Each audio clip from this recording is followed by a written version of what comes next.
Creativity is a very interesting word. You think that tech is non-creative, right? But it's actually hyper-creative. That's what draws me towards these things. In my mind, building a platform is like a 10-year painting. It's very creative. The process of seeing the final product actually never really ends. It just continually evolves and morphs into something else.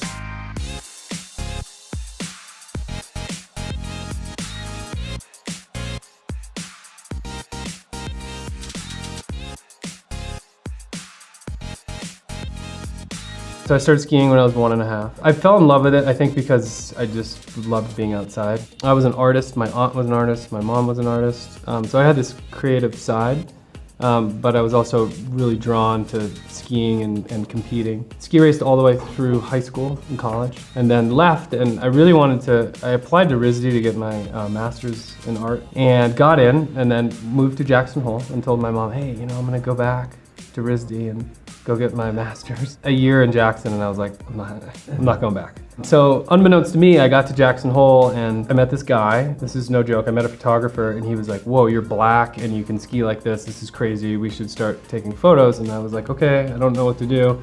So I kind of went along with it, and I came in from coaching one day and there was this Post-it note on my desk and it said Warren Miller called.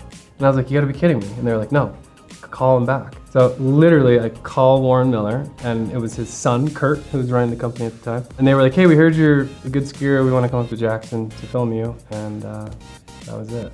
That was the beginning of a 12-year adventure.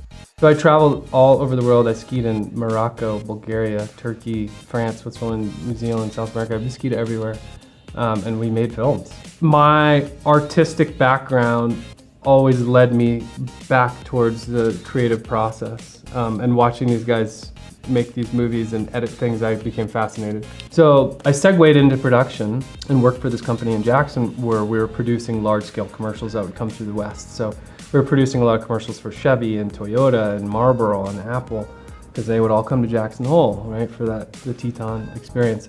So that was my foray into production. So I started producing more and more and more. And then I kind of ran my path in Jackson and was looking for a new place to go. And I met this guy, Chris Murphy, who was a creative director that had come down, and he was doing a lot of Red Bull work. Early days in Red Bull. He did their first film, That's It, That's All. And I remember going to the premiere, and I've never seen people cheer for title sequences before. And this guy was a true artist, and he's a motion designer. And I just remember being like 3D titles and all this stuff, and it was so mind-blowing. And I met him, and we started talking, and he was like, you should move to Bozeman, we should start a production company because you know all these people, and I'm like a creative director. And I was, okay.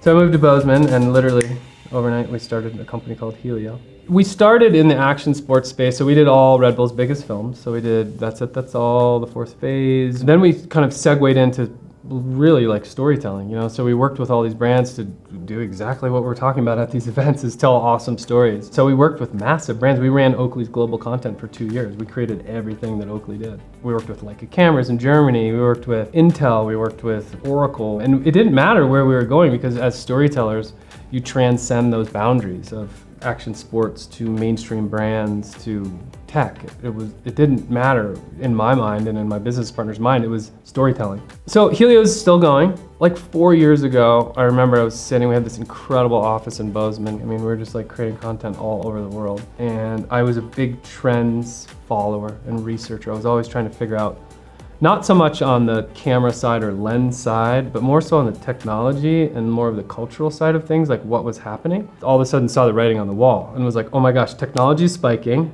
The phones we don't even know what the phone's gonna be able to do. Everyone's a content creator. The creator ecosystems are exploding. Brand agency relationships are in trouble. I wasn't sure that we were adding value anymore. So if a brand hires me to produce a piece of content and it's let's say $250,000, $300,000. After we release it, it's dead to the world. I couldn't justify that cost anymore if they had somebody that they hired and there was like their nephew that had like a GoPro. And they went and shot something that was really cool and funny and it outproduced my film. How could I justify the cost? That really was when the lights went on and I was like, wait, I gotta get out of here.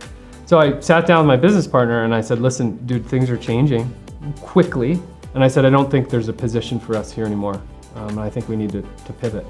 And he was head down, strong creative director and was like, no, we're gonna do this. And so I said, okay. And so 3 years ago, I just handed the keys to my business partner and walked out.